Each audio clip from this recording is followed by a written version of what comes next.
land of legends, a powerful promise. But when measured by the exploits of Will Cagle, Billy Rafter, and Merv Trankler, this pledge rings true. And yet, memories of these modern knights of the Round Table begin to fade in the dust of Canandaigua's newest master, Bob McCready. It's usually just a matter of time until the number 9 circuits the field, on to yet another victory. The invitations are out. Come and waste away again in Bob McCreadyville. It's the Auto Trader 75, and it's live on Sports Channel. Dirt tracking, born in the cornfields and lower 40s of rural America. Dirt tracking, the cornerstone of racing. The early barnstormers put it all on the line to satisfy their thirst for speed. Now, their great-grandchildren carry the torch with the same spirit and thirst. 700 horsepower rips the earth. For 1 hour, nothing else matters. It'll raise the hair on the back of your neck. Rush Hour on Dirt. We are live at the land of legends, Canandaigua Speedway in Canandaigua, New York, for the Auto Traders 75. Hello once again, everybody. I'm Doug Logan. Welcome to Rush Hour. Tonight, the Skull Racing Super Dirt Series for Big Block Modifieds ignites for the 15th time this season, with the points battle still very much up for grabs. But while points leaders Doug Hoffman and Brett Hearn continue their series-long struggle for the championship, there is a more immediate question pressing us this evening. Joining me is racing analyst for Dirt Motorsports, Gary Montgomery.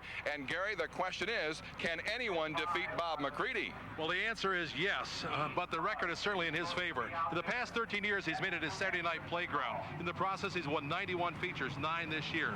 6 track championships, and on his way for his 7th. He leads by 2 points coming in here tonight. Can he be beaten? Yes. He's won 9 times this year, but he's lost 8 times. Last year in this race, he came in 3rd. He's beaten by Danny Johnson and Joe Plaza. Can he be beaten? Yes, but I wouldn't bet against him. Bob McCready is looking for his 70th victory here in the 90s. Is there something magical with this driver and track combination? Well, it's a combination of engine and handling track, and Bob will tell you that you can win with a small block, but in reality, he uses a big block, and I don't think you can. It's a great clay surface, wide back straightaways, spacious corners, and when he backs it into 3 without lifting, it's a thing of beauty. Combination of handling, motor, and talent, he's got all 3. While racing here at Canandaigua Speedway has been nothing but fun and games for Bob McCready, it's anything but for those race drivers, those competitors who are trying so desperately to track him down. Down to the pits we go with Cowboy Paul Small. Two drivers who are definitely singing the barefoot blues when they come to Canandaigua are Joe Plaza and Brett Hearn. Joe, you came here a few years ago to run with these guys here in Central New York. Have you learned anything from running and winning against barefoot Bob McCready? Well, I've learned a lot running against Bob. Haven't won a lot against Bob, that's for sure, but I've learned a lot. I mean, I've followed him many laps. I've looked at the back of that 9 car for a long time, and I'll tell you what, he's one of the best around, and it's just tough to beat him here at Canandaigua, but we have beat him on various occasions and hope to do it tonight. When you first came here, you were a guy who would win 1 or 2 races in a year, and now you're up to 12 to 13 races a year, and you may very well win the points championship here this year. Well, we follow him, we follow Bob by 2 points going into tonight, and we got one more show Saturday night, and it could come down to the wire. Of course, it's going to come down to the wire, but I mean, not in my wildest dreams did I ever think I'd beat Bob McCready at Canandaigua. I mean, usually he's got 100 points on us by middle of August, and I mean, beating Bob McCready here is like beating God. One guy who is, well, he's also considered a god in dirt modified racing is Brett Hearn. Brett, you and Bob are both professional drivers. How tough is it to run against this guy? Well, I feel like I got a chance against him anywhere else but here. He knows the track like the back of his hand, and you know, he's absolutely the toughest anywhere you go, but when you come to Canandaigua, he's just a little bit tougher. Do you come to this racetrack thinking, I'm running for 2nd place, this is Bob McCready's house? I always, as I come to the track, I always try to think of a reason why I should get psyched up, and I was really lost for a reason before I got here, but we ran pretty good in the heat race, so I've got a little more confidence in what I came here with. You know, Joe Plaza is starting on the pole position here tonight. He got a good draw, but I talked to an old Indian in the pit area earlier this evening, and he tells me that the Indian translation for Canandaigua is barefoot driver go very fast. Doug? Well, I think that Paul also was talking to a couple of sandbaggers. There's Joe Plaza and Brett Hearn. They have a lot of machine tonight. Let's bring you up to date on the Skull Racing Super Dirt Series points picture. After 14 races, Doug Hoffman leads, but only a 45-point advantage over Brett Hearn. You see Jimmy Horton is third, no change there. And as they flip to the second graphic, you'll see that third through eighth are separated by 86 points. 958 for Horton in third, 872 for Tremont in eighth. A very, very close chase in this. Again, it's $60,000 in point money. Every position pays a little more, so they're all clawing away. All right, when we come back, the engines will roar to life at the Land of Legends. It's the Auto Trader 75, and this is Rush Hour live on Sports Channel. The heart of the Finger Lakes region of Central New York, Canandaigua Speedway for the Auto Trader 75. And we have had just one beautiful evening thus far. Absolutely no threat forecast, mostly clear, low of 55, and the race fans have flocked here to the Land of Legends. How about the track description, Gary? A half-mile clay oval. The straightaways are 500 feet long. The turns are banked 10 degrees. They run it almost as a circle. Great racetrack. Now for the track condition, let's go down to Cowboy Paul Small. You know, if Elmer Fudd were to describe this racetrack tonight, he'd be talking about white-knuckle racing, because that's what we have to deal with this evening. The fans love the track when it's in this kind of condition because there's no dust. The drivers, however, it's a different story for them. This track is tacky, it's rough, there's a big cushion. You couldn't ask for a better dirt track racing surface. All the teams will be running the same identical Hoosier compound soft tires during the course of this race. We don't expect much as far as tire wear goes. Hoosier, by the way, kicking in $250,000 into the Dirt Modified Point Fund for this year. Last year, Barefoot Bob McCready, the Mr. Dirt champion, took home about $77,000. And the car that we're looking at here, this Honeywell Auto Parts Bill Trout 14J, this is the man who has won the most races here at the Canandaigua Speedway in his career, AJ Slideway's Alan Johnson, 105 career victories. He's going to be a threat again tonight, Doug. He's also won this Skull event on 3 occasions. Our race analysis at Canandaigua Speedway, 75 laps. The caution laps count until the final 3. Total purse $30,000. The winner's share $6,000 in the Rush Hour on Dirt pace car by Chevrolet. Leads our starting grid as the engines fire and the cars start to pull away. Let's take a look at our starting lineup. Row 1 on the pole, the Canadian #1 of Joe Plazek, and outside the #3 of Brett the Jet. Second row on the inside will be the Parts Plus #19, Timmy Fuller at the keyboard alongside the Freightliner of Newburgh, car #6 day, the Dr. Danny Johnson. On to row 3, Dave Camara and Brian Turner. Row 4 on the inside will be car #45, Chuck Hebing. He's out of Williamson, the Crown Electric Toyota car, and Alan Johnson is alongside. You just met him with Paul Small. Jeff Hetzler has had a great month of August thus far after a tough month of July. The Hurricane Steve Payne outside row 5. Row 6 on the inside is the Fonda Speedway track champion, Jack Johnson, in the Bull Bar. Olson car #12B. Alongside is Canandaigua regular Gary Tompkins and Daryl Simmons' car #32. Starting 13th, a barefooted wonder, Bob McCready in the &9. And outside, John Moravec. Row 8 on the inside will be Jeff Tromley. He's out of Schenectady, New York, the Altier Audio car 21J, alongside a second-generation driver, A.J. Romano, in the Skip Seymour car 4. On to row 9, Pat Ward and Billy Decker. Row 10 on the inside, starting position #19 will be Gilly Tigg. He's out of Rochester. Alongside is the motorized madman, Darrell Ruggles, in car 48. On to row 11, Kenny Tremont, Mr. Dirt Track USA, and Ray Bliss Jr. Row 12 is a pair of Canandaigua regulars. The Sergeant Steve Schultz is in the Bob's alignment. Edgerton Party House 16. Alongside is a Sweeteners Plus car of modified rookie driver Vic Coffey. He's out of Leicester, New York. All right, on to row 13, John Ventura in the #711 and the 18 of Bobby Varon. Actually, Barron was scratched. He'll go to the back, and then Scotty Boudinot was next in line on the inside of row #14. Jimmy Horton was to have started 28th. He's packed up and gone home. He's disgusted about something. And row 15, Doug Hoffman and Frank Cozy. They were disqualified from the heat race when it was found that the rear ends of their cars were too wide. They made corrections in the pits. They're placed at the back of the pack by virtue of their guaranteed spots. Now we have a late arrival on the track. We understand that Jimmy Horton's car is packed up and on its way home. However, there was word that he came onto the track in the backup car of Bob McCready. We'll track that down for you as we get set to go racing here at Canandaigua. And in the back of the pack, someplace back there, is Frank Cozy out of Wind Gap, Pennsylvania. Tonight he's aboard the Rick and Corky Thumb CarQuest Auto Parts number 12. He'll be carrying the CarQuest Auto Parts camera from that way back, starting in position number 30.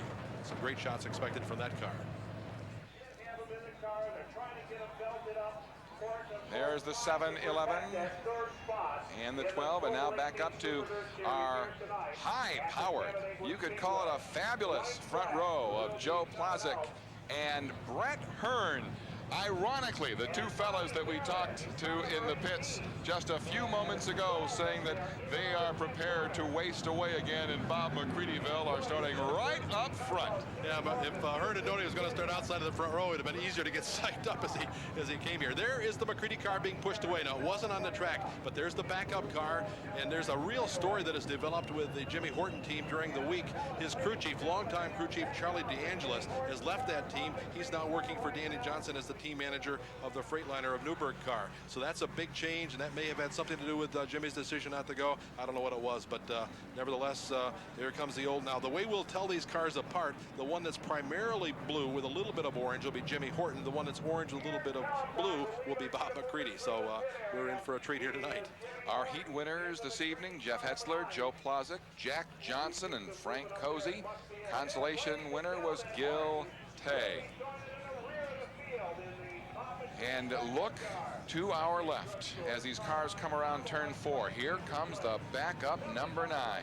Jimmy Horton behind the wheel of Bob McCready's backup car. Yeah, and this backup car is the one that's won most of the races. In fact, he's won 9 times. 8 of those wins have come in this car, so it's no slouch whatsoever. And Jimmy Horton, of course, we know what a great driver he is. This will be fun, Doug. Coming from the back, we got some hot dogs up front, we got hot dogs in the back, we got a great racing surface, and we got a great, big, beautiful full moon. That sometimes isn't good news. We understand that Jimmy Horton, who is 3rd in the Skoll point standings, is going to take 1 lap in this car, then park it so he can get the points. We'll keep an eye on Jimmy Horton and the backup number 9. Meanwhile, Joe Plazek and Brett Hearn out of turn 4. Starter Tommy Burton has the green flag out, and we're underway at Canandaigua Speedway. And diving low into turn 1 is Joe Plazek. Brett Hearn is in 2nd.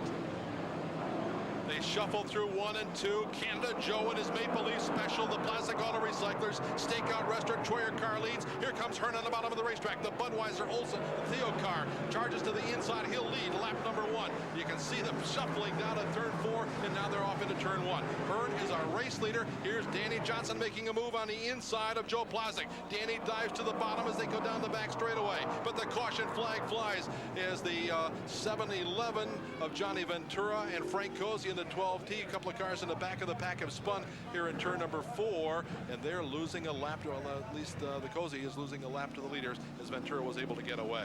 But what a battle already, Doug. Swapping the lead a couple of times, but officially leading lap number 1 and number 2 now is the Budweiser TO Pro car. I had that wrong before, but this is the TO Pro car built by Brett's brother Bobby Hearn down their shop in New Jersey, and it's a Tony Fowle motor under the hood. Here's a look at the CarQuest Auto Parts in-car camera of Frank Cozy. And we look toward the pits, and we see 1 car being pushed off. That's Vic Coffey in the 32C. Well, that's actually the other 32, Doug. No way for you to tell from here, but that is Gary Tompkins in the Daryl Simmons car. They had an engine problem earlier during the heats. They did qualify, obviously, and apparently that engine problem has come back to haunt them here and pushing that car.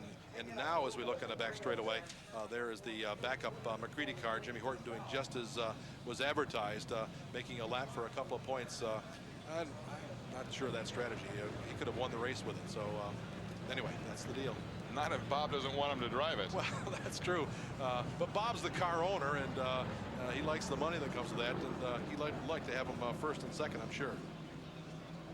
Meanwhile, we will have side-by-side restarts until we reach the midway point of this 75-lap race. The Auto Trader 75 from Canandaigua, and it's Brett Hearn firing into turn 3. Around turn 4 down the front straightaway. Brett Hearn has the lead. Joe Plosick is second. Danny Johnson currently runs third. $9 grand Dan, winner here last year. He led every lap, started on the pole, led the entire last year. It was 95 laps. He led them all. There we see Timmy Fuller taking over the number 4 spot as he trucks down to the bottom of the racetrack. Beautiful clay building up, that berm up on top. We're going to have inside and outside lane. There's McCready way up on top, picking up several spots as he negotiated through 3 and 4. He's into position number 9. Remember, he started 13th, and he is knocking on the door to get number 8. David Camara may be the next one to fall, as McCready's charge is going to be a good one. Here we talked about him backing it into turn number 3. That's a little bit of an example of what you get. He doesn't back off at all, lets the track scrub off the speed. He's trying to run down Brian Turner. We got a caution on the speedway again. Yellow flag flies. And we'll try to pick it up for you.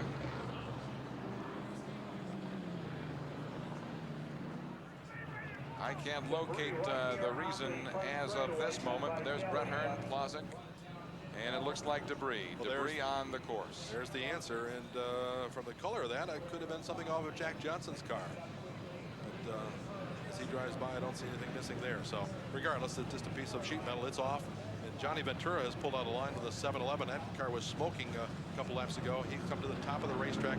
Family operation out of Geneva, New York. His dad is his crew chief. Mom and dad own the car. They've got an engine problem, and he pulls to the top side, and he'll head for the pits here and hope to not lose too many laps. Again, caution laps still count, and you cannot pass the pace car.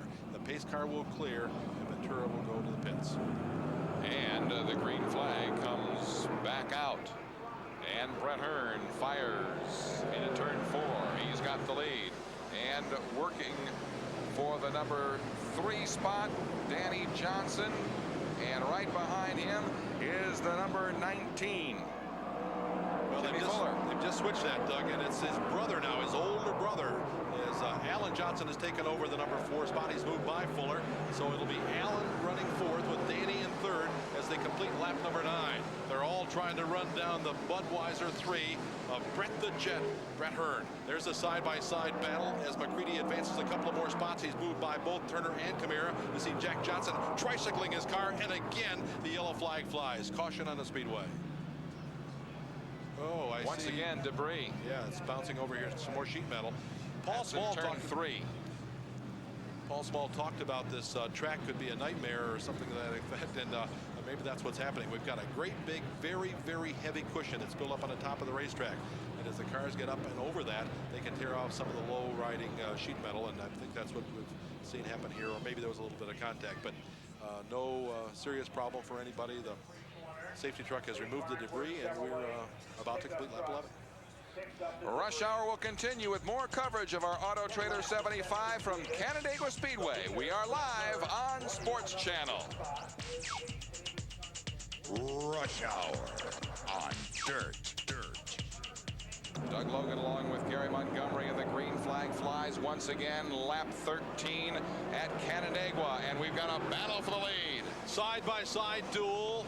Hearn on the inside. He's just gone to the outside. Joe Plosick challenging him, but Joe's got to hold on and protect his turf because the doctor is there. Danny Johnson looks to the inside as they race down the back straightaway.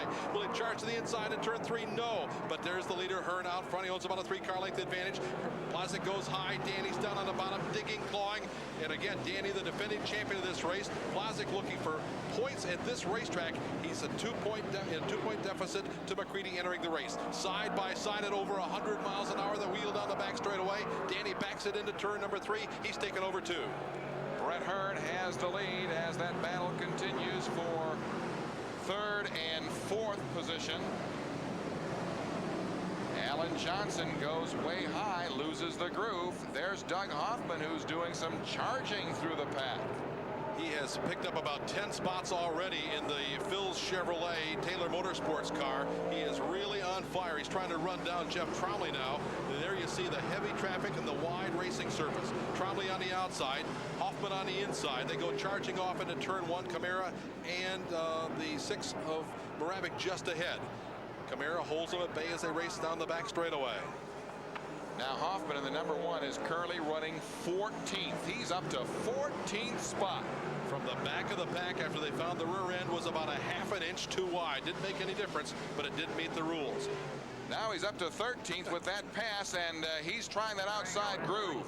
Oh, there's heavy traffic in front of him now.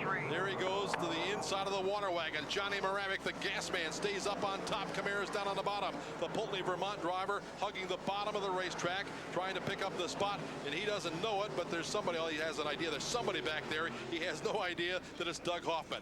Hoffman in the Taylor Motorsports car flies by. There's Billy Taylor giving him instructions as they race down the back straightaway. Now remember, Doug Hoffman in the #1 is the current points leader in the Skoal Series. But only by 45 over the race leader Hearn. So he's got to make every position count, got to finish this race. There's a great shot from Cozy's car. Wayne Contractors have come on board as an associate sponsor of the Thumb car, and we have caution on the speedway. Frank Cozy again riding, trying to pick up some ground from the back of the pack. The trouble apparently is the Darrell Ruggles, the old Milwaukee car. Another of the Canandaigua regulars may have had a problem here. He's pulled out a line, and that's the reason for the yellow, but he's going to stay on the racetrack. So young driver, second year in the modified division. He won a whole bunch of races here in a street stock, and then came to the sportsman division where he won some more races. And he's struggling just a bit in this modified division, but it's very, very tough and very expensive. 22 laps in to our 75-lap Skoal Racing Super Dirt Series event. It's our 4th caution. This is an 18-race event, and the points battle still very, very much up for grabs. But there's a man who's a key player, the #3, that Budweiser car, Brett Hearn. A key player, and he has won only one race at this racetrack, a 200-lapper here a number of years ago. That's all he's got in his career. Alongside is Danny Johnson, who's won a bunch of times. This used to be his regular Saturday night racetrack.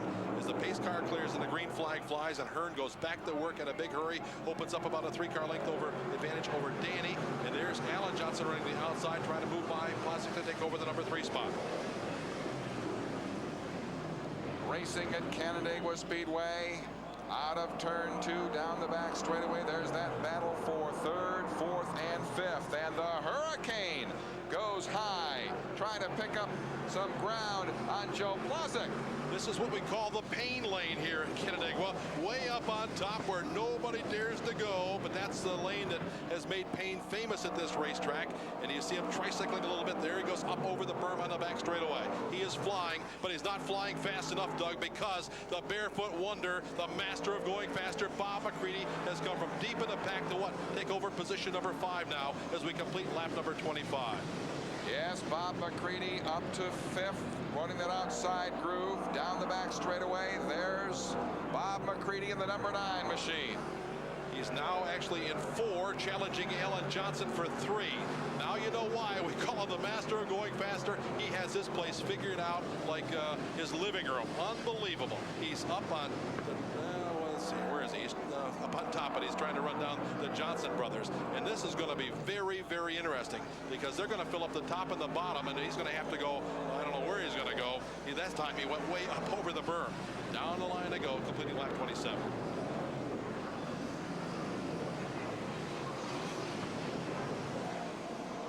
McCready on the back bumper of Alan Johnson.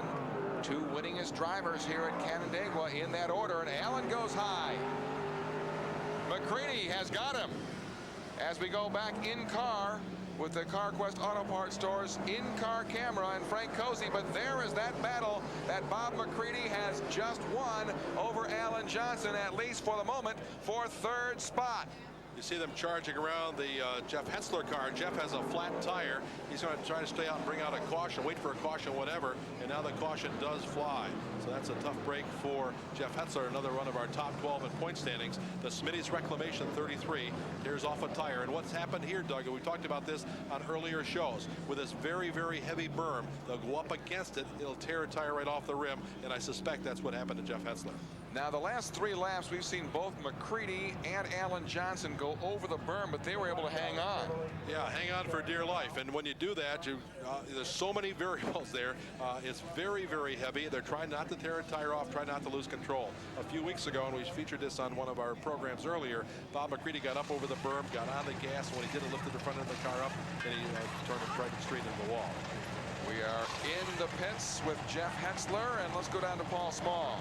A very hectic pit stop for Jeff Hetzler in the Reclamation 33 car. He made contact with another car on the outside of the third turn, and it destroyed this Hoosier Racing tire. I tell you, it's just ripped inside and outside sidewall. You see the jack coming down. Hetzler is down and away, getting back into the Auto Trader 75. A little more battle damage than when he originally began. Doug? And we can see him now peeling out of the pits, and he is going to get out in front of the pace car, and he will remain on the lead lap. Jeff Hetzler in the number 33. Very, very lucky and just made it in the nick of time. He will rejoin the fray. Actually, Doug, those leaders did pass him. We saw that just before the caution came out. So he lost a lap on the track. He didn't lose any in the pits, but he slowed down and waited for the caution, and in the process, the leaders did lap him. So he's a lap down in the back of the pack, and that's not where he wants to be right now. The race leader is Brett Hearn. Danny Johnson runs in the number 2 spot. Back in 3 is McCready. Running 4 is Alan Johnson. And 5 is Steve Payne. Our pole position starter, early race leader Joe Plazik has fallen back to run in 6th. Running 7 is that'll be Hoffman running 7. And then it's Fuller running in the number 8 spot. It's a green flag flies. And we are back under green, and we're in car with Frank Cozy, and we have a chance to see him as he bounces around just a bit, strong-arming that car around the track. He's running up on the back of the Altier Audio car of whatever that Altier Audio car is. Jeff Trombley. Get it out here after a while. Jeff Trombley just ahead of the Cozy car. Here's Alan Johnson racing against Danny Johnson side by side of the brothers. Their mom and dad are here cheering them on tonight. Alan on the bottom, Danny on top. Alan's car is a Big Nell with a Pat Morrison built big block Chevrolet under the hood. The 6 Freightliner car comes from the Troyer Race Cars and Parts Shop in Rochester, New York, and their motor from Precision down in Middletown. But right now, it's the 14J of Alan Johnson prevailing. And note, that's a battle for second position because Alan Johnson got Bob McCready on the restart. There's Brett Hearn still leading, and we have some bumping in turn 4 between Danny Johnson and Bob McCready. McCready went up on top, and I don't think Danny realized anybody was there. They made contact, and they get away with it, and they're rambling down the back straightaway. So as we watch Danny Johnson and Bob McCready, Brett Hearn safely in first, safely in second is Alan Johnson. The big battle on the racetrack now for that 3rd position between the Doctor and Bob McCready. Danny runs the bottom, and McCready is up on top. Now he changes lanes, comes to the bottom, and you saw them passing by some lap car in the back straightaway. Oh my goodness, they got away with it. Dangerous spot. There's the Hurricane continuing to run up on top, and now here comes the pressure from Doug Hoffman. Hoffman from the back of the pack doing a tremendous job here tonight in the Taylor Motorsports Phil's Chevrolet Troyer car. That's a Ron Hutter motor in that one. That's the same situation, same combination as McCready has, a Troyer chassis and a Hutter motor. And he's currently running in the 7th position, the number 1 of Doug Hoffman, trying to track down the 7X of Steve Payne. Well, he certainly has won at this point the Burt Charger of the Race Award. Burt Transmissions give us the Charger of the race, and we have caution on the speedway as Jeff Trombley, the name I couldn't get out earlier. Jeff Trombley has slowed on the back straightaway. It looks like suspension damage to the Altier Audio car for Jeff Trombley as he now fires it up and moves slowly back to the pit area. But something isn't tracking right there, and I suspect that it's more than just a flat tire. So the caution flag flies here at Canandaigua. Rush Hour will continue with more coverage of the Auto Trader 75 from Canandaigua Speedway. We are live on Sports Channel. We are back live at Canandaigua Speedway for the Auto Trader 75 from the land of legends. And talk about a legend, how about the number 9 of Bob McCready? His success here in the 90s, absolutely unparalleled. Earlier, Paul Small visited with the master of going faster. Well, familiarity. You know, we've been here since we came on the dirt circuit. It was, well, you know, the track we liked, and we decided to run here weekly. So, I mean, we've been here a long time now and pretty familiar with the place and what changes happen during the night, long races and whatever. Is there a feeling when the Skoll Series comes here to Canandaigua, okay, I've gone and run with these boys at their racetracks, now they've got to come and play in my sandbox? Not really. You've got about 10 professional racers that can win any place they go, and when they come in here, it's a different format. Really, when the outside guys come into a local bull ring, it's kind of the favor of the outside guys. It's a longer race. The guys that run locally don't know what's going to happen after 35 laps, where the invaders do. So that local racer edge thing, you don't really have it like people might imagine. And Bob McCready is up to second place with that pass of Alan Johnson. Now he's going after the number 3 of the Budweiser, Brett Hearn, way high in 3 and 4. Hearn will fend him off this time. A little too high, scrubbed off some speed as he got up over that very, very heavy clay. Here's Alan Johnson working the extreme bottom. 3 wide in turn number 2. Look at that. Oh, they go 2 wide down the back straightaway. Alan will take the bottom lane. Hearn is trapped up on top now. McCready goes up over the berm. And he goes over. Too far over. Bob McCready does a tumble off of turn number 4. Unbelievable. What a battle for the lead. We look inside. Bob McCready, remember, is suffering from that bad back. The rescue crew immediately on hand to attend to Bob, whose car rests now just outside turn 4. Doug, you talked about his back, and that's right. And that was the kind of a crash where sometimes they'll flip it in the air, and that doesn't hurt a lot of things until you land. Well, he landed 2 or 3 times, and each time very, very heavy contact, and that's the kind of shock that he does not need. Incidentally, that's the second time he's been on his head here this year. Very early in the season, he had a wall banger in turn 2 and flipped the car. Tonight just got too far up over that very, very rough cushion that we talked about, caught that rut and sent the car a cartwheeling. Vicious crash, and the master of going faster out of it. Right now, we're not so concerned about the car as we are the driver. Well, we see him moving and unbuckling the helmet. There is a look inside the number 9 of Bob McCready. Just involved in a sensational scrap in turns 3 and 4. A battle for the lead, and then flipping over. We know that he's okay, Doug, though. Very, very composed, because one of the very first things he did was put on his hat, because that's so important to him. The glasses on and the hat, and he's still seated. There he comes out of the car. So that's good news, and he's able to walk away. He's really taken a lot of tough tumbles this year. The crowd is cheering him wildly as he walks back to the attention of his crew.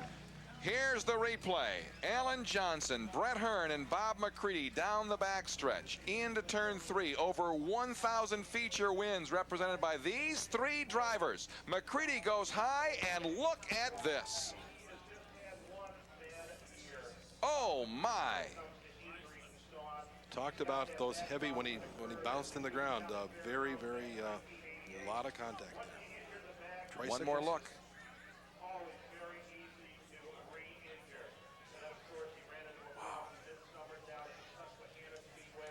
Billy Colton and Maynard Troyer take a bow. That car bounced so heavily, and the roll cage and all the important parts just did their job, and we're happy that Bob has walked away. Isn't that the truth? Bob totally protected in that roll cage. Belts, seats, all the things that hold these guys in. This is the brand new car. Well, not brand new any longer, but it's it's less than a month old, and it's been in the wall here at Canandaigua on its maiden voyage, and now flipped here. Very, very tough early going. Meanwhile, after 48 laps, Brett Hearn, Alan Johnson, Doug Hoffman is up to 3rd, Danny Johnson 4th, and Joe Plozek. Rush Hour will continue. We are live on Sports Channel. Rush Hour on Dirt. Up front in a battle for position number 2. Hearn leads. Hoffman outside of the number 14 of Alan Johnson, going for 2nd place. Great charge. Remember, Hoffman starting in the back of the pack after that rule rules infraction was identified after his heat race, so he has charged from the back, runs in position number 3, but the leaders are under a blanket. Alan Johnson, AJ Slideways, down on the bottom, and he'll take the lead as Eggs at turn number 4. Johnson leads, Hearn is 2, back in 3 is Hoffman as they cross the line to complete lap number 54. Now Hoffman tries to get outside of Brett Hearn for the 2nd position, and he may have him. He does have him down the backstretch. Ron Hutter, stand up and take a bow. Brand new Hutter power plant for the Taylor Motorsports team, and it is working beautifully for Doug Hoffman. Hutter out of Chardon, Ohio, builds some of the most powerful engines in all of motorsports, and right now one of those engines is under the hood of car number 1. Leading this race, the number 14 and the winningest driver in Dirt Motorsports history, and the winningest driver here, Alan Johnson. In the 2nd position, the number 1 of the current Skoal points leader, Doug Hoffman. And then the number 3, the Budweiser car, Brett Hearn, who's 2nd in the Skoal points. So the cream has risen to the top, and Alan Johnson right now at the head of the class as they truck down the back straightaway. But the most impressive ride so far is that of Doug Hoffman from the back to the front here in 56 laps as they complete 57 as they cross the line. Doug Hoffman won this race in 1987, trying to get another feather in his cap. But just as the question was earlier, can anyone beat Bob McCready? Now Bob McCready in the pits. We have the report that he is okay. But the question now is, can anybody catch AJ Slideways in the 14? Well, right now, it would appear to me that the only driver that's got a legitimate chance of it, of course, the track will change here in the remaining laps, but it's Hoffman. And now we see them making a move on the inside. Hoffman's going to have to go to the bottom because Allen is running the top. That's where he prefers to run. So there we go, down the line. Danny running back in the number 4 spot, not able to do anything with him. Plastic is in 5. The scanner that we are picking up is that of Doug Hoffman's. And what Billy Taylor was telling him is they're about to encounter lap cars, but they were to encounter lap cars. But I think we're going to have a caution as Brian Turner is slowed on the racetrack. And if that brings out a caution, which it has, that'll clear up the racetrack for the leaders. Good break, I think, there for the leaders. I've been talking. We have 15 laps remaining in this Auto Trader 75 from Canandaigua. And the caution flag is out. It's our 8th yellow of the evening. And a number of them were for debris, but one was for a dramatic flip by Bob McCready as he battled for the lead. There's Brett Hearn in the number 3.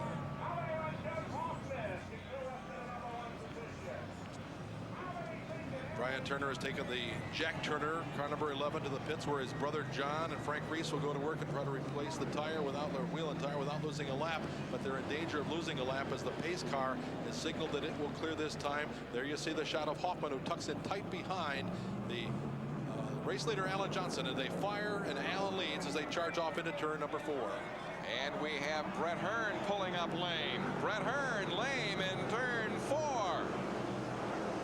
Lame as in broken. I'm not sure what happened there, but all tires are inflated. Maybe the rear end, I don't know. That extreme bite, and the caution flag flies. And there's yeah, that's a torsion arm that's dropped down. It's digging up the track. Hearn was able to diagnose the problem from the cockpit. Might have broken the left rear radius rod, probably spun the arm out. That sounded like Brett. It did. He's figured this out, Doug. He's figured out what's broken. It's a torsion bar that's dropped down. That's digging in the track. Tough break. So Brett Hearn, yes, a tough break indeed. We'll head to the pits. Bring it in here. Points. Nice and close, So Brett. important. We talked about it at the head of the show. 45 points separated Hoffman from Hearn. Hearn having a great run here, although he lost the spot on the racetrack, but now he'll lose a lot of valuable ground. This is not, they cannot make this repair without losing at least a lap. So the point deficit for Hearn will increase, and the advantage for Hoffman will increase, and he's had a stellar show here so far tonight. Brett Hearn is in the pits, and so is Paul Small. Paul, take it away. Not exactly sure what the problem is on the Budweiser number 3 of Brett Hearn. As you can see, they are looking underneath the back end. Brett has shut the car down. Looks like they're going to try to roll a jack underneath it. They've got an air wrench out as well. Looks like it's going to be some kind of a rear end problem. They're looking in underneath the left rear left rear tire, and it's apparently a torsion bar problem. See if we could sneak in and get a quick word from Brett. Brett, the car was running real good. Did you feel something like go in the back end? Right up before that restart, the back of the car broke loose, and I felt it rub against the fender. I knew we were in trouble. We apparently broke a radius rod bolt, looks like. So Brett Hearn and the Budweiser 3 out of the running with less than 15 to go. We're going back to green. All right, thank you so much, Paul. Yes, Alan Johnson takes the green flag from starter Tommy Burton. He leads this race. Doug Hoffman in a battle now for second place, but Doug Hoffman could be the big winner out of all this. If Doug stays up front, he could come away with nearly a 100-point lead in the Skull Racing Super Dirt Series. But meanwhile, it's a battle for this checkered flag here this evening, and it's currently being dominated by Alan Johnson up front. Another Johnson. Jack Johnson has just moved into the top 5, so we've got Alan leading. His brother Danny is in 3rd, and Jack Johnson, no relation, rides in position number 5 as we complete lap number 67. There is Jack Johnson and Tim Fuller. And Decker is closing in behind him. We have a wire that's come off of the A.J. Romano car. We're trying to locate the tire. Yellow flag is going to come out one more time. We are on lap 68 here at Canandaigua, and we are going to have a sprint to the finish as Romano is stopped now in turn 1. The lap's winding down, and A.J. Romano at Skip Seymour's Troyer number 4 has lost a wheel. We're tire and wheel. We talked about worried about the tire. We're not worried about the tire. We're worried about the fact there's a wheel with it. It's heavy. I don't know where it went, but apparently it didn't hit anybody or anything, as there's no commotion around here. So A.J. Romano, the 2nd generation driver out of Johnstown, sits idle on the track with a tricycle, and it just won't work, Doug. And we are getting down to precious few laps. We have 6 remaining. The caution laps do count until the final 3. The lap counter will be frozen at 72, and they'll then click them off. But we're working lap number 70 under yellow. The race leader is Alan Johnson. Doug Hoffman rides in the number 2 spot. Danny Johnson is in 3. Back in 4 now, I believe it will be the 1. Yes. Maple Leaf number 1 of Joe Plazek. 5 is Jack Johnson. 6 could be Billy Decker. They're contesting that on the racetrack right now. Decker and Fuller and Jack Johnson all running under a blanket for 5, 6, and 7. Back in 8 is Dave Camara. 9 now is Johnny Moravik, and rounding out the top 10 is Frank Cozy. I'm sorry, Kenny Tremont is in there. He would be running in the number 8 spot, Moravik 9, and Cozy 10. I think that's the way. Ready.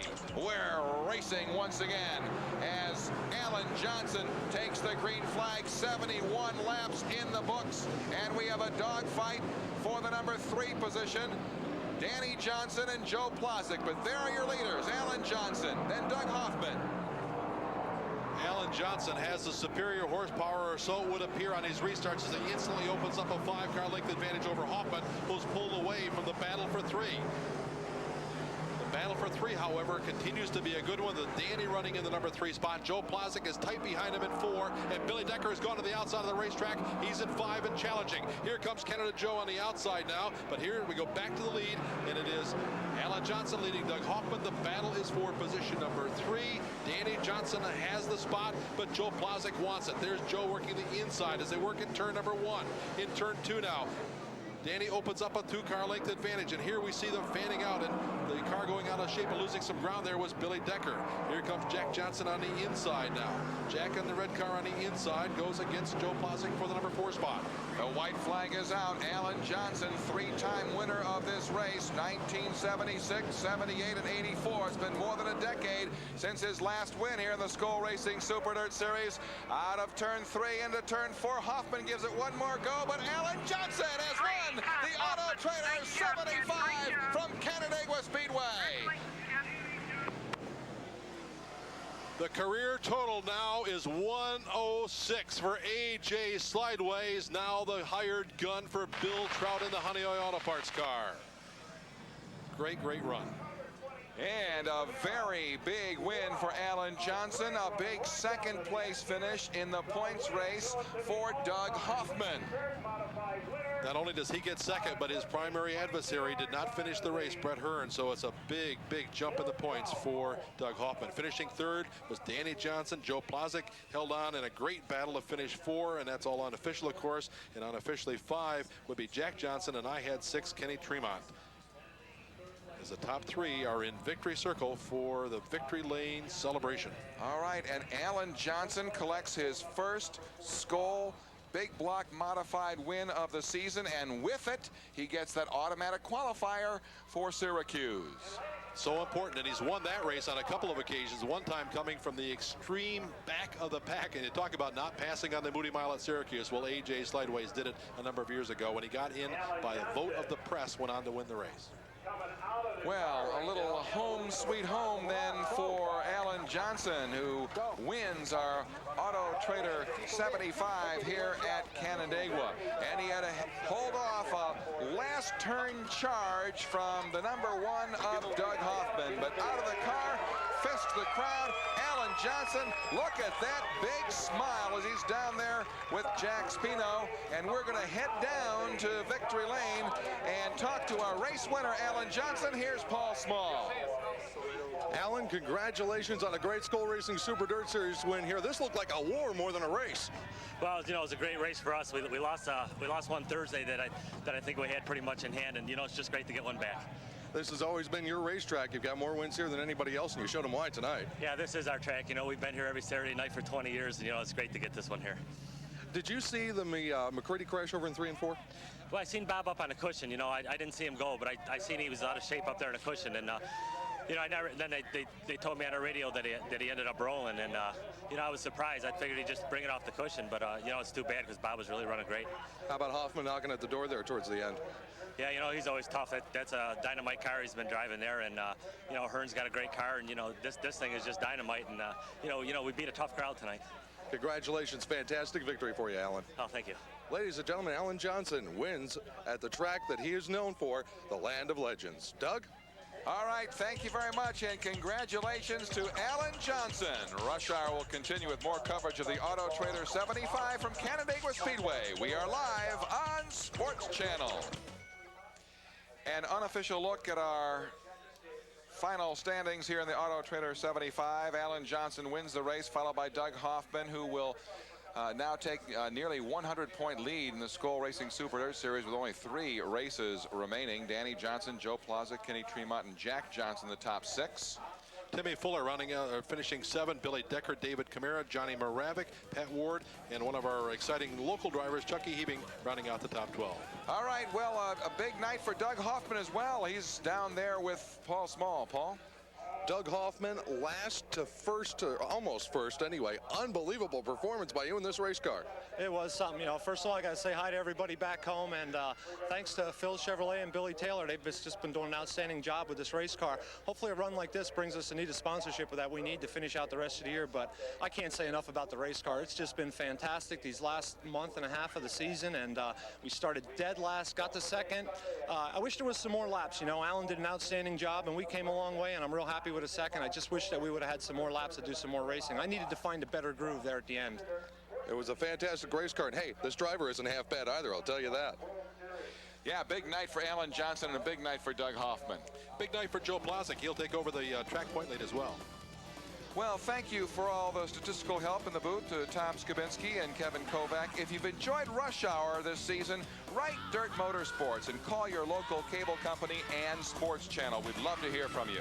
We'll see you the second week in October when Dirt Motorsports stages its season-ending Spectacle of Speed, Super Dirt Week from the New York State Fairgrounds in Syracuse. For Gary Montgomery, Paul Small, and the entire Rush Hour on Dirt crew, this is Doug Logan saying thank you for joining us.